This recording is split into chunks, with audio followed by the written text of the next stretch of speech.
What up, though, people? Welcome back to Easy's Rebuilds. Go follow me on Instagram, Facebook, TikTok, and Twitter. Let me thank my sis, because we got another donation vehicle from my sister. Y'all remember those heavy rains we had a couple weeks ago? Well, this was a casualty of those heavy rains up in Detroit, Michigan, Dearborn Heights, Michigan.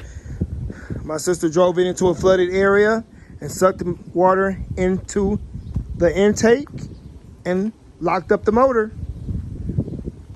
So this will be a new build coming to the channel, a 2013 Honda Sonata.